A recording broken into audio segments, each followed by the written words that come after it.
La aventura de los 6 Napoleones. No tenía nada de raro que el señor Lestrade, de Scotland Yard, pasara a visitarnos por las tardes, y sus visitas eran muy bien acogidas por Sherlock Holmes, porque le permitían mantenerse al día de lo que sucedía en la dirección de la policía. A cambio de las noticias que Lestrade traía, Holmes se mostraba siempre dispuesto a escuchar con atención los detalles del caso en el que estuviera trabajando el inspector, y de cuando en cuando, sin intervenir de manera activa, le proporcionaba algún consejo o sugerencia, sacados de su vasto arsenal de conocimientos y experiencia. Aquella tarde en concreto, Lestrade había estado hablando del tiempo y de los periódicos, y después se había quedado callado, chupando pensativo su cigarro. Sherlock Holmes le miró con interés. ¿Tiene algo especial entre manos?, preguntó. Oh, no, señor Holmes, nada de particular. Está bien, cuéntemelo todo. Lestrade se echó a reír. De acuerdo, señor Holmes, no puedo negar que hay algo que me tiene preocupado. Y sin embargo, se trata de un asunto tan absurdo que no me decidí a molestarle con ello.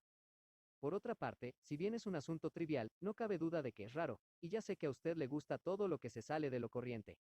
Aunque, en mi opinión, cae más en el campo del doctor Watson que en el suyo. ¿Una enfermedad?, pregunté yo.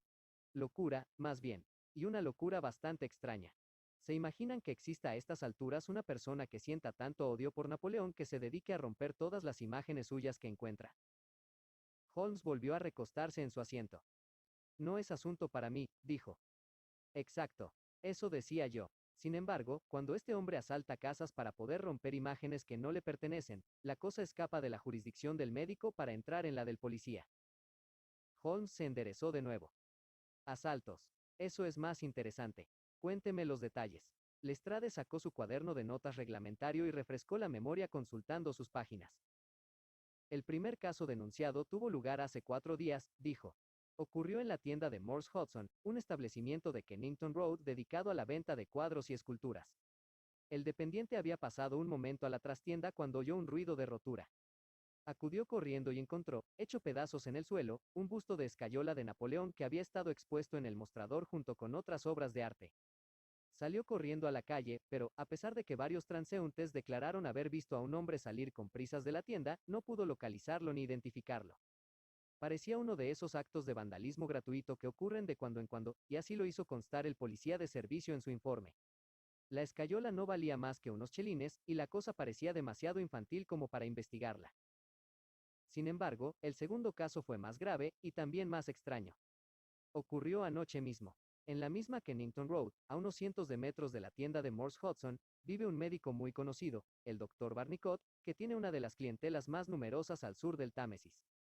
Su residencia y consultorio principal están en Kennington Road, pero tiene también un quirófano y dispensario en Lower Brixton Road, a 2 millas de distancia. Resulta que este doctor Barnicot es un ferviente admirador de Napoleón, y tiene la casa llena de libros, retratos y reliquias del emperador. Hace poco tiempo, compró a Morse Hudson 2 reproducciones en escayola de la famosa cabeza de Napoleón esculpida por el francés Davin. Colocó una en el vestíbulo de su casa de Kennington Road y la otra en la repisa de la chimenea del quirófano de Lower Brixton. Pues bien, cuando el doctor Barnicot se levantó esta mañana se quedó estupefacto al descubrir que su casa había sido asaltada por la noche, pero que no se habían llevado nada más que la cabeza de Napoleón del recibidor. La habían sacado al jardín y la habían estrellado contra la pared, al pie de la cual encontramos sus fragmentos. Holmes se frotó las manos. Esto sí que es una novedad, dijo. Ya supuse que le gustaría el asunto.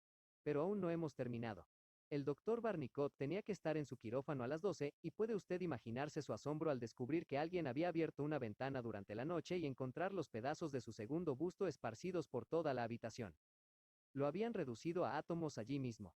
En ninguno de los dos casos encontramos huellas que pudieran darnos alguna pista sobre el delincuente, o lunático, autor del desaguisado. Y estos son los hechos, señor Holmes. Son curiosos, por no decir grotescos, dijo Holmes. ¿Puedo preguntarle si los dos bustos destrozados en las dependencias del doctor Barnicot eran idénticos al destruido en la tienda de Morse Hudson? Todos salieron del mismo molde. Este dato contradice la teoría de que la persona que los rompe actúa impulsada por un odio genérico a Napoleón. Si consideramos los cientos de figuras del emperador que deben existir en Londres, es mucho suponer que un iconoclasta imparcial se tope, por pura casualidad, con 3 ejemplares del mismo busto nada más empezar. Yo pensé lo mismo que usted, dijo Lestrade. Pero, por otra parte, este Morse Hudson es el proveedor de bustos de esta zona de Londres, y esos eran los únicos que había tenido en su tienda en varios años. De manera que, si bien es cierto, como usted dice, que existen en Londres cientos de figuras de Napoleón, es muy probable que estas tres fueran las únicas en todo el distrito. Así que un fanático del barrio empezaría por ellos. ¿Qué le parece a usted, doctor Watson? Las posibilidades de la monomanía no tienen límites, respondí. Es lo que los psicólogos franceses modernos llaman IDE con acento agudo FX 708, que puede ser algo completamente trivial, acompañado por una normalidad absoluta en todos los demás aspectos. Un hombre que haya leído mucho sobre Napoleón, o cuya familia haya sufrido alguna desgracia hereditaria por culpa de la Gran Guerra, puede llegar a concebir una idea con acento agudo FX de estas, y bajo su influencia cometer toda clase de extravagancias. Eso no cuela, querido Watson, dijo Holmes, negando con la cabeza. Ni con todas las ideas fixas del mundo, su monomaníaco sería capaz de localizar el paradero de estos bustos. ¿Y cómo lo explica usted, entonces? No pretendo hacerlo. Me limito a hacer notar que existe un cierto método en las excéntricas actividades de este caballero. Por ejemplo, en el vestíbulo del doctor Barnicot, donde el ruido podría despertar a la familia, sacó el busto de la casa antes de romperlo. Sin embargo, en el quirófano, donde había menos peligro de provocar una alarma, lo rompió en el mismo sitio donde estaba. El asunto parece ridículo y trivial, pero yo no me atrevería a calificar nada de trivial, teniendo en cuenta que algunos de mis casos más clásicos han tenido comienzos muy poco prometedores. Recuerde usted, Watson, que lo primero que supimos del espantoso caso de la familia Abernethy fue que el perejil se había hundido en la mantequilla un día de mucho calor. En consecuencia, no puedo permitirme sonreír ante sus tres bustos rotos, Lestrade, y le quedaría muy agradecido si me informa de cualquier novedad que se presente en esta curiosa cadena de acontecimientos. Las novedades que pedía mi amigo llegaron mucho antes, y con un aspecto infinitamente más trágico, de lo que yo habría podido imaginar. A la mañana siguiente, cuando todavía estaba vistiéndome en mi habitación, Holmes llamó a mi puerta y entró con un telegrama en la mano. Lo leyó en voz alta. Venga inmediatamente, 131 Pitt Street, Kensington. Lestrade, ¿qué es lo que pasa? Pregunté. Ni idea. Puede ser cualquier cosa, pero sospecho que se trata de la continuación de la historia de los bustos. En cuyo caso, nuestro amigo el iconoclasta ha comenzado a operar en otro barrio de Londres. Hay café en la mesa, Watson, y tengo un coche en la puerta. Media hora después llegábamos a Pitt Street, un pequeño remanso de tranquilidad junto a una de las zonas más animadas de la vida londinense. El número 131 formaba parte de una hilera de casas todas iguales, todas de fachada lisa, respetables y nada románticas. Al acercarnos vimos una multitud de curiosos que se agolpaba contra la verja que había delante de la casa. Holmes soltó un silbido. Por San Jorge. Se trata, por lo menos, de un intento de asesinato. Por menos de eso, un mensajero de Londres no se para a mirar. Ha habido un acto de violencia, como se deduce de los hombros caídos y el cuello estirado de aquel individuo. ¿Qué es eso, Watson? El escalón más alto está fregado y los demás están secos. Y hay pisadas por todas partes. Bueno, ahí tenemos al Lestrade en la ventana delantera, y pronto nos enteraremos de todo. El inspector nos recibió con una cara muy seria y nos hizo pasar a una sala de estar, donde un hombre mayor, desgreñado y nerviosísimo, vestido con un batín de franela, daba zancadas de un lado a otro. Lestrade nos lo presentó como el propietario de la casa, señor Horace Harker, del Sindicato Central de Prensa. Es otra vez el asunto de los Napoleones, dijo Lestrade. Anoche pareció usted interesado, señor Holmes, y pensé que tal vez le gustaría estar presente ahora que el caso ha tomado un giro mucho más grave. ¿Qué giro ha tomado? El de asesinato. Señor Harker, ¿quiere usted explicar a estos caballeros exactamente lo que ha ocurrido? El hombre del batín se volvió hacia nosotros con una expresión de profunda melancolía. Es algo extraordinario, dijo, que, habiéndome pasado la vida recogiendo noticias sobre otra gente, ahora que me cae encima una verdadera noticia me encuentro tan trastornado y tan fastidiado que no puedo ligar dos palabras seguidas. Si hubiera venido aquí como periodista, me habría entrevistado a mí mismo y habría colocado dos columnas en todos los periódicos de la tarde. En cambio, así estoy regalando un material valioso, contando la historia una y otra vez a toda una serie de personas diferentes, sin sacarle yo ningún provecho. No obstante, he oído hablar de usted, señor Holmes, y si consigue usted explicar este asunto tan raro me sentiré compensado por la molestia de tener que contarle la historia. Holmes tomó asiento y escuchó. Todo parece centrarse en este busto de Napoleón que compré para esta misma habitación hace unos 4 meses. Lo conseguí barato en Harding Brothers, a 2 puertas de la estación de High Street. Gran parte de mi trabajo periodístico lo hago de noche, y a veces me quedo escribiendo hasta altas horas de la madrugada. Eso es lo que hice hoy. Estaba en mi cuchitril, en la parte trasera del piso alto, a eso de las 3 de la mañana, cuando tuve la seguridad de haber oído ruidos abajo. Me puse a escuchar, pero no se repitieron, y llegué a la conclusión de que habían venido del exterior. De pronto, unos 5 minutos más tarde, se oyó un grito espantoso, el sonido más horroroso que he oído en mi vida, señor Holmes. Me seguirá resonando en los oídos mientras viva.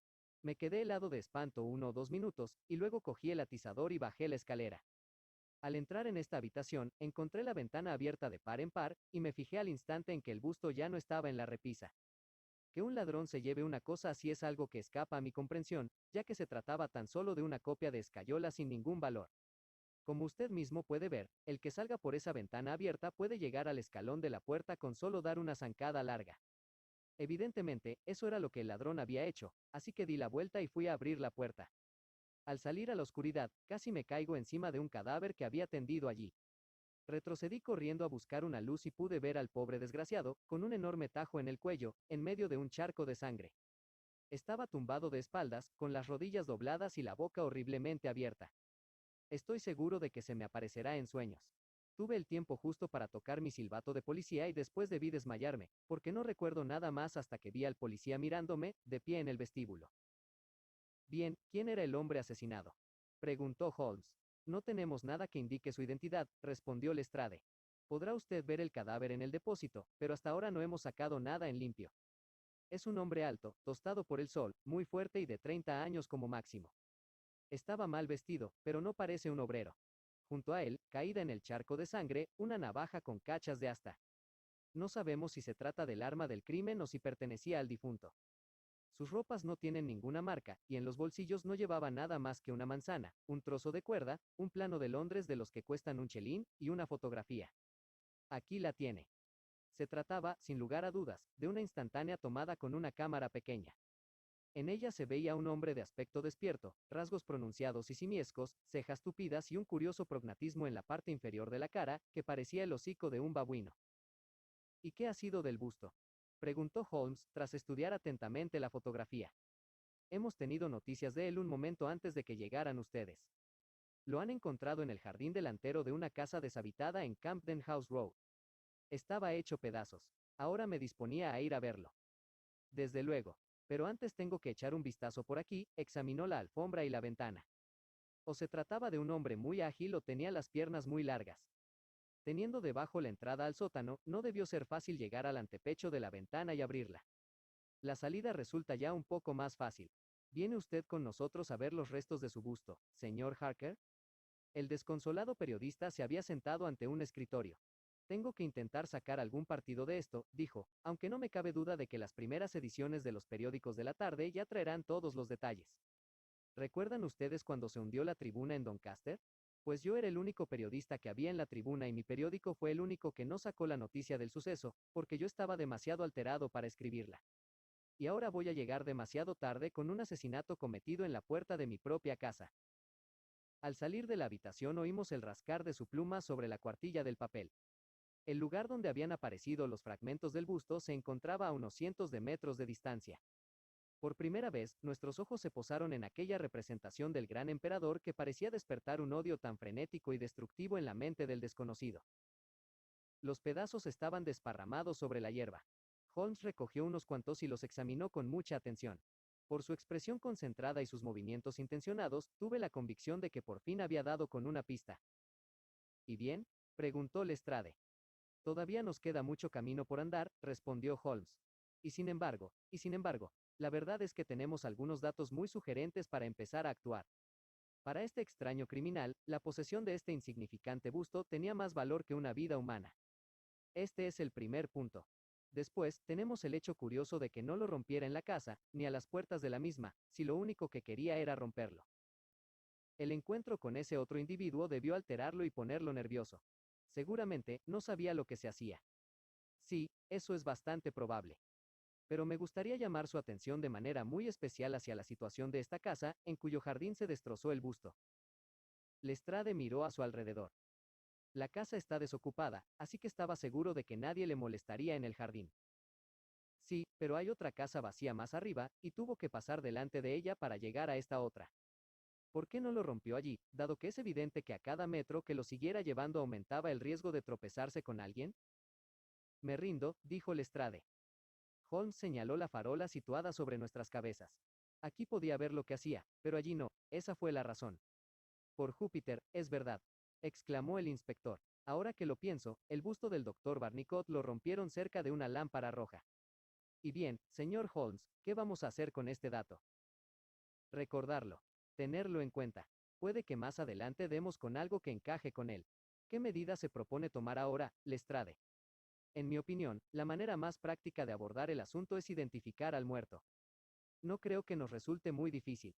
Cuando hayamos averiguado quién era y con quién se relacionaba, dispondremos de un buen punto de partida para averiguar qué estaba haciendo anoche en Pitt Street y quién se tropezó con él y lo mató a la puerta de la casa del señor Horace Harker. ¿No lo cree usted así? Sin duda alguna. Sin embargo, no es así, ni mucho menos, como yo abordaría el caso. ¿Y qué es lo que haría usted? Oh, no deje usted que yo le influya en modo alguno. Propongo que usted actúe a su manera y yo a la mía. Más adelante podemos comparar notas, y los datos de cada uno complementarán los del otro. Muy bien, dijo Lestrade. Si vuelve usted a Pitt Street y ve al señor Horace Harker, dígale de mi parte que ya he sacado una conclusión y que no cabe duda de que anoche entró en su casa un peligroso maníaco homicida que se cree Napoleón. Eso le vendrá bien para su artículo. Lestrade se le quedó mirando fijamente. ¿No dirá en serio que se cree eso? Holmes sonrió. ¿Qué no? Bueno, tal vez no, pero estoy seguro de que interesará al señor Harker y a los suscriptores del Sindicato Central de Prensa. Y ahora, Watson, creo que tenemos por delante una jornada larga y bastante complicada. Me gustaría mucho, Lestrade, que pudiera usted pasarse por Baker Street a hacernos una visita a las 6 de esta tarde. Hasta entonces, me gustaría conservar esta fotografía encontrada en el bolsillo de la víctima. Es posible que tenga que solicitar su compañía y su ayuda para una pequeña expedición que, si mi cadena de razonamientos resulta ser correcta, tendremos que emprender esta noche. Hasta entonces, adiós y buena suerte. Sherlock Holmes y yo caminamos juntos hasta High Street, y allí nos detuvimos ante la tienda de Harding Brothers, donde se había adquirido el busto. Un joven dependiente nos comunicó que el señor Harding estaría ausente hasta la tarde, y que él era nuevo y no podía darnos ninguna información. El rostro de Holmes dio señales de decepción y fastidio. Bueno, Watson, no podemos esperar que todo nos salga bien a la primera, dijo por fin. Si el señor Harding no viene hasta la tarde, tendremos que volver por la tarde. Como ya habrá sospechado, estoy intentando seguir la pista de esos bustos hasta su fuente de origen, con el fin de averiguar si existe alguna particularidad que explique su curioso destino. Vayamos a la tienda de Morse Hudson en Kennington Road, y veamos si él puede arrojar algo de luz sobre el problema. Tardamos una hora en coche en llegar al establecimiento del vendedor de cuadros. Era un hombre bajo y rechoncho, de rostro colorado y carácter irascible. Sí, señor, en mi mismo mostrador, dijo. No sé para qué pagamos impuestos, si luego cualquier rufián puede entrar y romper las propiedades de uno. Sí, señor, fui yo quien le vendió al doctor Barnicot las dos figuras. Es una vergüenza, señor. Es una campaña nihilista, estoy seguro. Solo a un anarquista se le ocurriría ir por ahí rompiendo estatuas. Republicanos rojos, eso es lo que son. ¿Qué a quién le compré las figuras? ¿Y eso qué tiene que ver? Está bien, si se empeña en saberlo, se las compré a Gelder & Co., de Church Street, Stepney. Una firma muy conocida en el negocio, y desde hace 20 años. ¿Qué cuántas compré? 3, 2 y una son 3, 2 del doctor Barnicot y una que rompieron a plena luz del día en mi propio mostrador. Que si conozco a este hombre de la fotografía. No, no lo conozco. Pero, sí, me parece que sí. Pero sí es Beppo. Era una especie de italiano que trabajaba por libre y que hizo algunos trabajos para la tienda. Sabía tallar un poco, dorar un marco, cosas por el estilo. Me dejó la semana pasada y desde entonces no he sabido nada de él. No, no sé de dónde vino ni a dónde fue. Mientras estuvo por aquí no tuve ninguna queja de él. Se marchó 2 días antes de que rompieran el busto. Bien, eso es todo lo que razonablemente podemos esperar sacar de Morse Hudson, dijo Holmes al salir de la tienda. Tenemos a este Beppo como factor común, tanto en Kennington como en Kensington, así que no hemos recorrido estas 10 millas en vano. Ahora, Watson, vamos a Gelder & Co., de Stepney, la fuente de origen de los bustos. Mucho me extrañaría que no sacásemos algo en limpio de allí. Cruzamos en rápida sucesión el borde del Londres elegante, el Londres hotelero, el Londres teatral, el Londres literario, el Londres comercial y, por último, el Londres marítimo, hasta llegar a una ciudad de 100.000 almas junto al río, en cuyas casas de apartamentos sudan y se sofocan desplazados de toda Europa. Allí, en una amplia avenida donde en otros tiempos residían los comerciantes ricos de la ciudad, encontramos el taller de escultura que íbamos buscando. La parte exterior era un gran patio lleno de piedras monumentales. En el interior había un local muy espacioso, en el que 50 operarios se dedicaban a tallar o moldear. El encargado, un alemán rubio y corpulento, nos recibió educadamente y respondió con claridad a todas las preguntas de Holmes. Una consulta a los libros reveló que se habían hecho cientos de escayolas a partir de una reproducción en mármol de la cabeza de Napoleón esculpida por Davin, pero que las 3 enviadas a Morse Hudson, aproximadamente un año atrás, formaban parte de una partida de 6, y que las otras 3 se habían enviado a Harding Brothers, de Kensington. No existía razón alguna para que esas 6 fueran diferentes de las demás escayolas. No se le ocurría ningún posible motivo para que alguien quisiera destruirlas. Es más, la idea le daba risa. El precio de venta al por mayor era de 6 chelines, pero el minorista podía sacar 12 o más. La copia se sacaba en 2 moldes, uno de cada lado de la cara, y luego se juntaban los 2 perfiles de escayola para formar el busto completo. El trabajo solían realizarlo obreros italianos en el mismo local donde nos encontrábamos. Una vez terminados, los bustos se ponían a secar sobre una mesa en el pasillo y después se almacenaban. Eso era todo lo que podía decirnos. Pero la presentación de la fotografía tuvo un notable efecto sobre el encargado. Su cara enrojeció de ira y sus cejas se fruncieron sobre sus azules y teutónicos ojos. «Ah, granuja», exclamó. «Sí, ya lo creo, le conozco muy bien. Este ha sido siempre un establecimiento respetable, y la única vez que hemos tenido aquí a la policía fue por culpa de este individuo. Eso fue hace más de un año. Apuñaló a otro italiano en la calle, y luego vino al taller con la policía pisándole los talones, y aquí lo detuvieron. Se llamaba Beppo, nunca supe su apellido. Me está bien empleado por contratar a un tipo con esa cara. Pero era buen trabajador, uno de los mejores. ¿Qué le cayó? El otro no murió, así que le cayó solo un año. Seguro que ya está libre. Pero por aquí no se ha atrevido a asomar la nariz. Tenemos aquí a un primo suyo y estoy casi seguro de que él podría decirle por dónde anda». «No, no», dijo Holmes. «Ni una palabra al primo, ni una palabra, se lo ruego. Se trata de un asunto muy importante, y cuantos más progresos hago, más importante parece. Cuando consultó usted en el libro la venta de esas escayolas, me fijé en que la fecha era el 3 de junio del año pasado. ¿Podría usted decirme en qué fecha fue detenido Beppo? Podría decirse aproximadamente consultando los pagos de jornales. Sí, continuó, después de pasar páginas durante un rato. Recibió su última paga el 20 de mayo. Gracias, dijo Holmes. Creo que ya no necesito seguir abusando de su tiempo y su paciencia. Con una última advertencia de que no dijera nada de nuestras averiguaciones, nos dirigimos de nuevo hacia el oeste. Hasta bien avanzada la tarde no pudimos tomar un apresurado almuerzo en un restaurante. A la entrada, el cartelón de un vendedor de periódicos anunciaba: «Atrocidad en Kensington. Asesinado por un loco», y el contenido del periódico demostraba que el señor Horace Harker había conseguido, después de todo, hacer llegar su relato a la imprenta. La narración del incidente, en un estilo sumamente sensacionalista y florido, ocupaba 2 columnas. Holmes apoyó el periódico en las vinagreras y lo leyó mientras comíamos. En una o dos ocasiones se rió por lo bajo. «Esto está muy bien, Watson», dijo.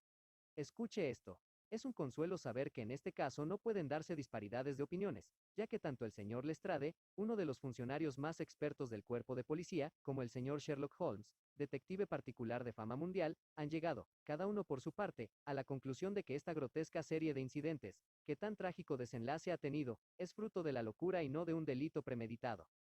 Solo la aberración mental puede explicar los hechos. La prensa, Watson, es una institución valiosísima, si uno sabe cómo utilizarla. Y ahora, si ya ha terminado usted, volveremos a Kensington y veremos lo que tiene que decir sobre el asunto el encargado de Harding Brothers». El fundador de aquella gran empresa resultó ser un hombrecillo menudo y vivaracho, muy atildado y perspicaz, con la mente clara y la lengua suelta. «Sí, señor, ya he leído la noticia en los periódicos de la tarde. El señor Horace Harker es cliente nuestro. Le vendimos el busto hace unos meses. Adquirimos 3 de estos bustos a Gelder y Co., de Stepney, pero ya los hemos vendido todos». «¿A quién?». «Supongo que si consulto los libros de venta se lo podré decir sin dificultad». «Sí, aquí está apuntado. Uno al señor Harker, como puede ver. otro al señor Josiah Brown, de la Burnham Lodge, la Burnham Valley, Chiswick, y otro al señor Sandifer, de Lower Grove Road, Ridiag. No, jamás he visto a este hombre de la fotografía. Una cara así no se olvidaría fácilmente, ¿no cree? En mi vida he visto a alguien tan feo. ¿Qué si tenemos empleados italianos? Pues sí, hay varios entre los obreros y el personal de la limpieza. Supongo que, si se lo propone, cualquiera de ellos podría echar un vistazo a este libro de ventas. No existe ningún motivo para tener el libro vigilado. En fin, este es un asunto muy raro, y confío en que me avise si sus investigaciones dan algún fruto. Holmes había tomado varias notas durante las declaraciones del señor Harding, y pude darme cuenta de que se sentía plenamente satisfecho con el rumbo que iban tomando los acontecimientos. Sin embargo, no hizo ningún comentario, exceptuando el de que, si no nos dábamos prisa, íbamos a llegar tarde a nuestra cita con Lestrade. Y efectivamente, cuando llegamos a Baker Street, el inspector ya se encontraba allí, dando zancadas de un lado a otro de la habitación, consumido de impaciencia. Su aspecto solemne daba a entender que su jornada de trabajo no había sido infructuosa. ¿Qué tal?, preguntó. ¿Ha habido suerte, señor Holmes? Hemos tenido un día muy ocupado, pero no todo ha sido tiempo perdido, explicó mi amigo. Hemos visto a los dos comerciantes, y también a los fabricantes de los bustos. Ahora puedo seguirle la pista a cada uno de los bustos desde el principio. Los bustos, exclamó Lestrade. Bueno, usted tiene sus propios métodos, señor Sherlock Holmes, y no seré yo quien diga una palabra en contra de ellos, pero me parece que yo he aprovechado la jornada mejor que usted. He identificado al muerto. No me diga. Y he descubierto un móvil para el crimen. Espléndido. Uno de nuestros inspectores está especializado en Saffron Hill y el barrio italiano. Pues bien, el cadáver llevaba colgado del cuello un símbolo católico, y esto, junto con el tono de su piel, me hizo pensar que era latino. El inspector Hill lo identificó nada más verlo. Se llamaba Pietro Benucci, natural de Nápoles, y era uno de los peores asesinos de Londres. Estaba relacionado con la mafia, que, como usted sabe, es una organización política secreta que impone sus reglas por medio del asesinato.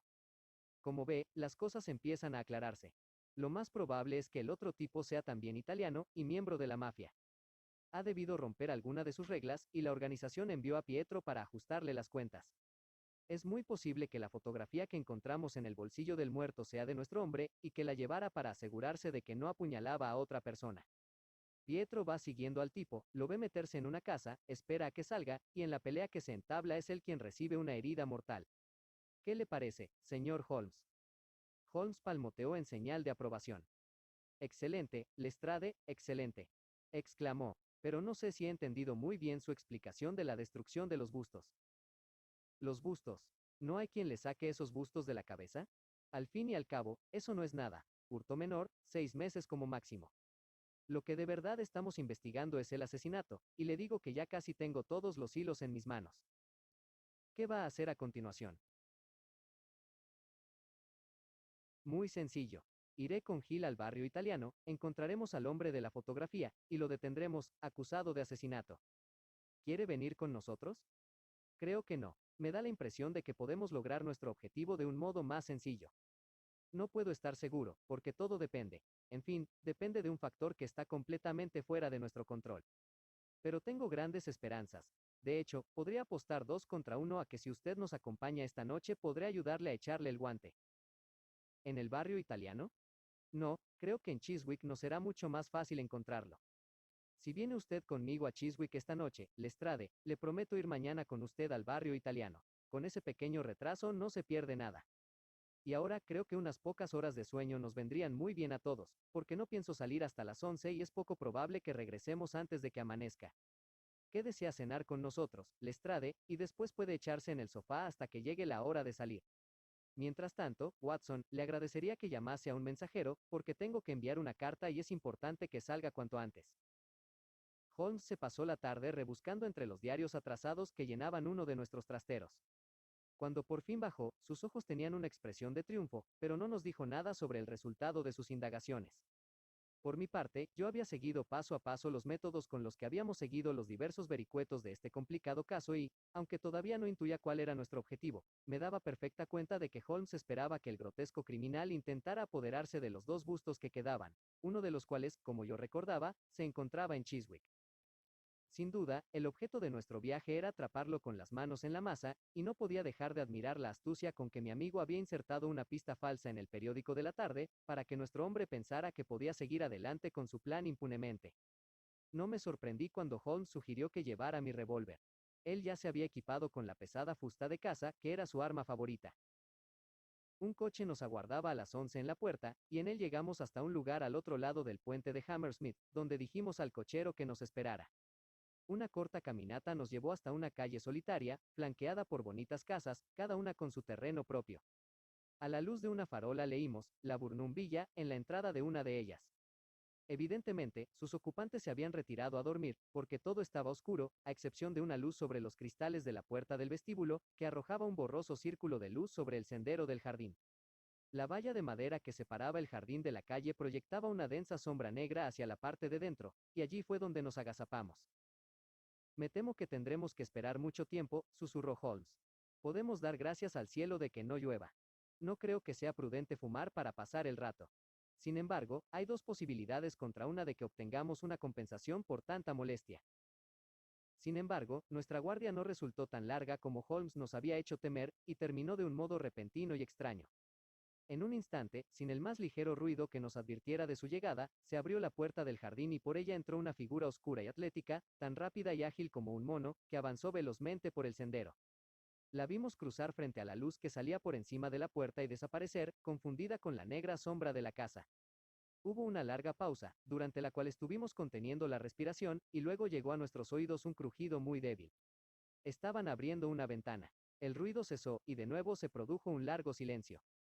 El individuo había entrado en la casa. Vimos el súbito resplandor de una linterna sorda dentro de la habitación. Evidentemente, lo que buscaba no estaba allí, porque enseguida vimos el resplandor a través de otra ventana, y después, de otra. Acerquémonos a la ventana abierta. Lo atraparemos cuando vuelva a salir, cuchicheó Lestrade. Pero antes de que pudiéramos hacer un movimiento, el hombre salió de nuevo. Al pasar por el círculo de luz, vimos que llevaba un objeto blanco bajo el brazo. Miró furtivamente a su alrededor, y el silencio de la calle desierta le tranquilizó. Dándonos la espalda, dejó en el suelo su carga, y al instante oímos un golpe seco, seguido por un ruido de rotura. El hombre estaba tan concentrado en lo que hacía que no oyó nuestros pasos, que avanzaban sigilosamente por el césped. Con un salto de tigre, Holmes cayó sobre su espalda, y un segundo después Lestrade y yo lo teníamos agarrado por las muñecas y le habíamos colocado las esposas. Cuando le dimos la vuelta, vimos una cara cetrina y repugnante, que nos miraba temblando de furia, y comprendí que habíamos capturado al hombre de la fotografía. Pero Holmes no estaba prestando atención a nuestro prisionero. Agachado junto al umbral de la puerta examinaba con la máxima atención el objeto que el hombre había sacado de la casa. Se trataba de un busto de Napoleón, igual al que habíamos visto por la mañana, y roto en fragmentos similares. Con mucho cuidado, Holmes acercó a la luz cada pedazo, pero estos en nada se diferenciaban de cualquier otro trozo de escayola rota. Acababa de terminar su inspección cuando se encendieron las luces del vestíbulo, se abrió la puerta, y apareció en el umbral el dueño de la casa, un hombre grueso y jovial en mangas de camisa. El señor Josiah Brown, supongo, dijo Holmes. Sí, señor. Y usted, sin duda, es Sherlock Holmes. Recibí la carta que me envió por mensajero, e hice exactamente lo que usted me indicaba. Cerramos todas las puertas por dentro y aguardamos a ver qué ocurría. Vaya, me alegra comprobar que han agarrado a ese granuja. Supongo, caballeros, que entrarán a tomar algo. Pero Lestrade estaba ansioso por poner a su hombre a buen recaudo, así que a los pocos minutos habíamos hecho venir a nuestro coche y los cuatro íbamos camino de Londres. Nuestro cautivo no dijo una sola palabra. Se limitó a mirarnos con furia desde la sombra de sus desgreñados cabellos, y una vez que mi mano le pareció a su alcance, le lanzó un mordisco como un lobo hambriento. Nos quedamos en la comisaría el tiempo suficiente para enterarnos de que, al registrar sus ropas, no se había encontrado nada más que unos pocos chelines y una enorme navaja, en cuyas cachas se veían abundantes huellas de sangre reciente. Esto va bien, dijo Lestrade al despedirnos. Hill conoce a toda esta gente y sabrá cómo se llama. Ya verá usted cómo mi teoría de la mafia resulta cierta. Pero, desde luego, le estoy agradecidísimo, señor Holmes, por la manera tan profesional con que le ha echado el guante. Todavía no lo comprendo bien todo.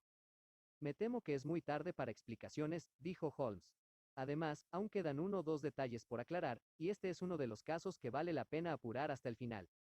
Si se pasa una vez más por mis aposentos mañana a las 6, creo que podré demostrarle que aún no ha captado usted todo el significado de este asunto, que presenta algunos aspectos que lo convierten en un caso absolutamente original en la historia del crimen. Si alguna vez le autorizo a escribir más crónicas de mis pequeños problemas, Watson, estoy seguro de que el relato de la singular aventura de los bustos de Napoleón animará considerablemente sus páginas.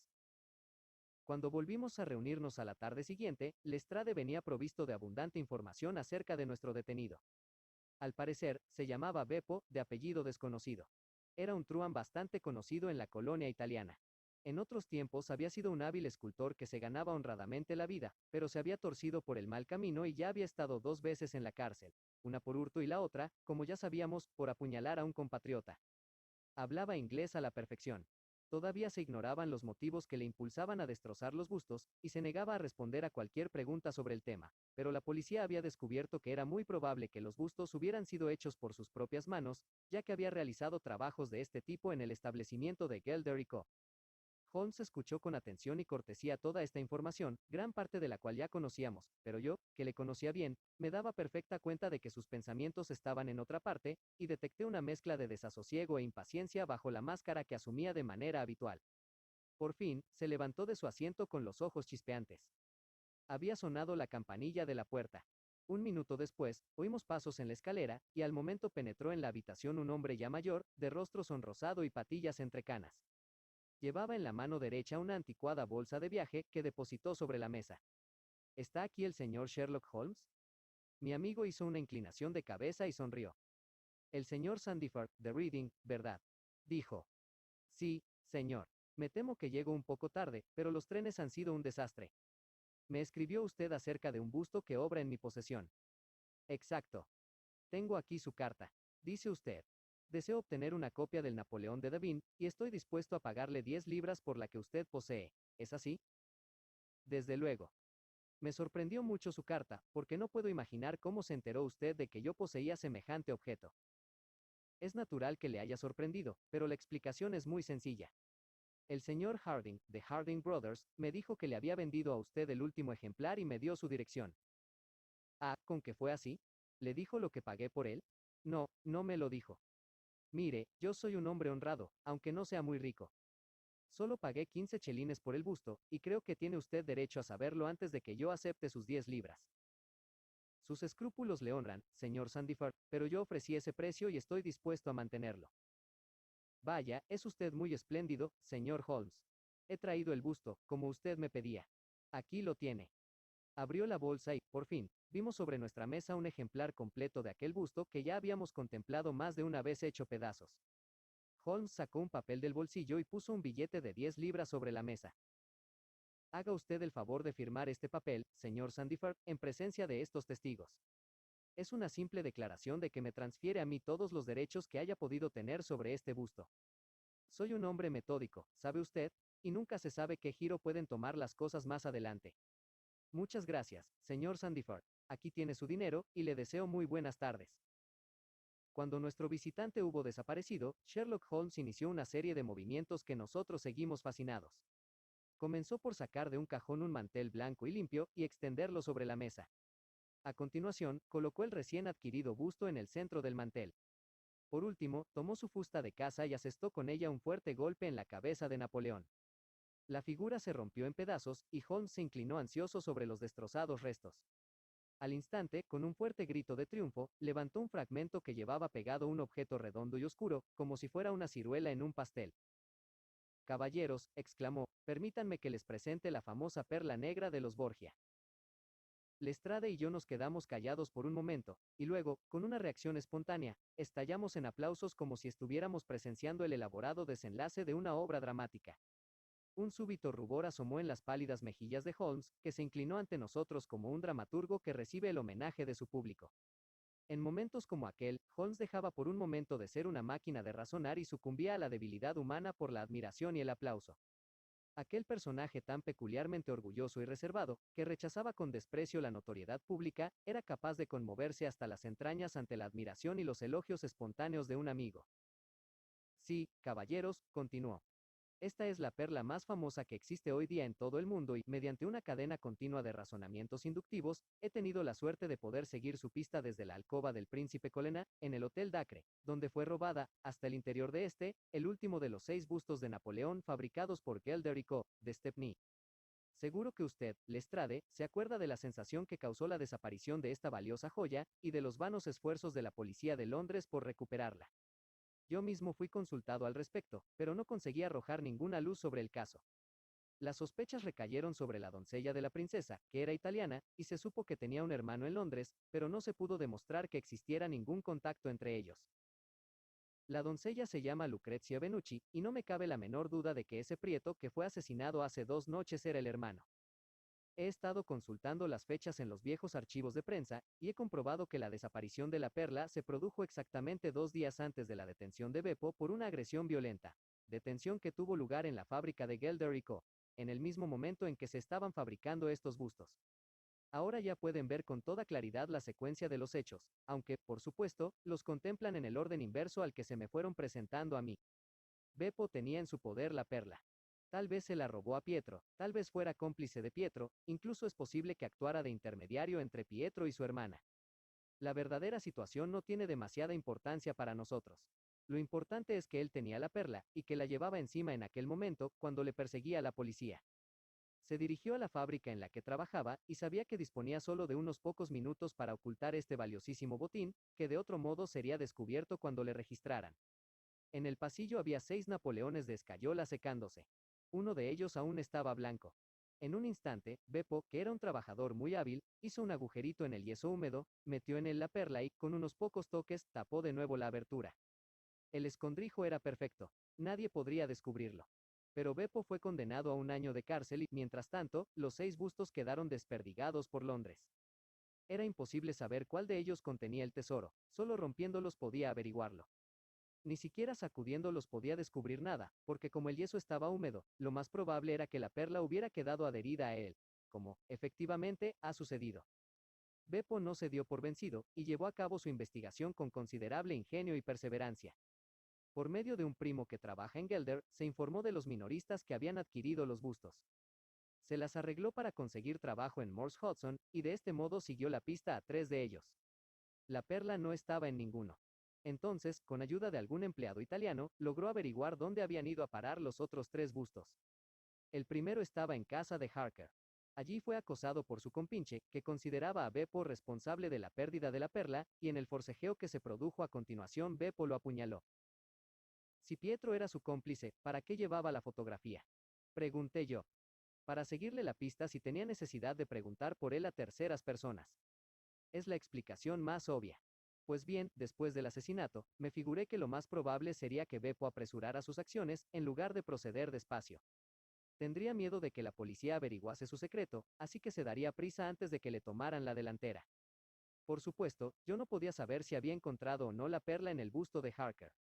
Ni siquiera estaba seguro de que se tratara de la perla, pero era evidente que andaba buscando algo, puesto que se llevó el busto a varias casas de distancia, para romperlo en un jardín que tuviera una farola al lado. Puesto que el busto de Harker era uno de los 3 que quedaban, las posibilidades eran exactamente las que yo les dije, 2 contra 1 a que la perla no se encontraba allí. Quedaban 2 bustos, y lo natural era que fuera primero a por el de Londres. Avisé a los habitantes de la casa, con el fin de evitar una segunda tragedia, y allá fuimos nosotros, con magníficos resultados. Pero entonces, desde luego, yo ya estaba seguro de que andábamos detrás de la perla de los Borgia. El apellido del hombre asesinado conectaba un caso con el otro. Solo quedaba ya un busto, el de Reading, y en él tenía que estar la perla. Se lo compré a su propietario en presencia de ustedes, y ahí lo tienen. Permanecimos unos momentos sentados en silencio. Al fin, Lestrade dijo, bueno, Holmes, le he visto manejar un buen número de casos, pero no creo haber visto jamás uno tan bien llevado como este. No tenemos celos de usted en Scotland Yard. No, señor, nos sentimos orgullosos de usted, y si se pasa por allí mañana, no habrá un solo hombre, desde el inspector más viejo al guardia más joven, que no se alegre de estrecharle la mano. Gracias, dijo Holmes. Gracias. Y mientras se volvía de espaldas, me pareció que jamás le había visto tan cerca de dejarse llevar por las más tiernas emociones. Pero un instante después, volví a ser el pensador frío y práctico de siempre. Ponga la perla en la caja fuerte, Watson, dijo, y saque los papeles del caso de falsificación de Conk Singleton. Adiós, Lestrade. Si tiene algún problemilla, le haré encantado, si me es posible, una o dos sugerencias que le ayuden a solucionarlo. 9.